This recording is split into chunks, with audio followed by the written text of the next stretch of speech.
In the real estate industry, you often hear us talk about location, location, location. So what happens if your home isn't in the best location? What's the best way to market that property? Let's talk about it.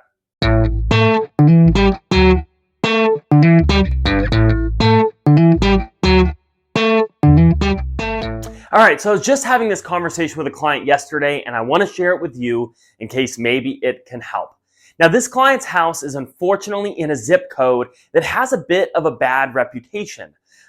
It's really not fair, if you ask me. Zip codes in our area are pretty large, and street to street can be very different.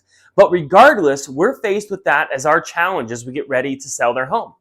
So, as we discussed what our marketing strategy should be, where I really focused in and believe is going to be our most important consideration is how can we get people who are considering neighboring zip codes, literally a stone's throw away, but might not be including this zip code in their search, to take a look at my client's property. The reality is my clients have done a lot of work. The home is beautiful, and them and their family have been very happy living there. This would be a good home for some people who aren't going to see it if we don't make sure it gets in front of them. So, one of the ways we can do this is with open houses. Now, if you've talked to me much before, you'll know that I'm not always a big fan of open houses. I feel in most cases the purpose of the open house is so that the agent can leverage the seller's home to get potential new clients.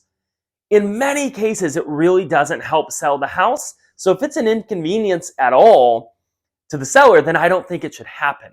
In this case, we need buyers to come look at the property who maybe aren't really sure that they're interested.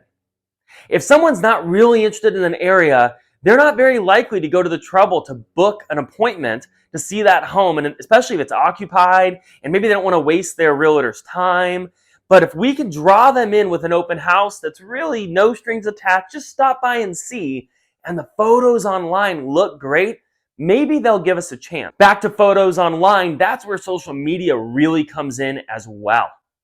We want to make sure we get as many eyes on this property as possible. And when you're dealing with a location that maybe isn't quite as popular, you're naturally not going to have as many people seeking out that area to look at that home.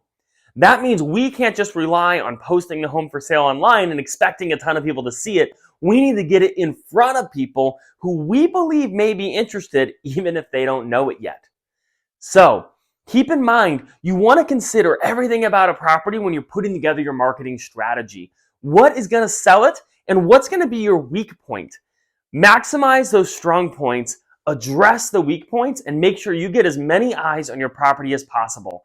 At the end of the day, there is no substitute for viewings. You need people to see the property if there's going to be a chance of them buying it.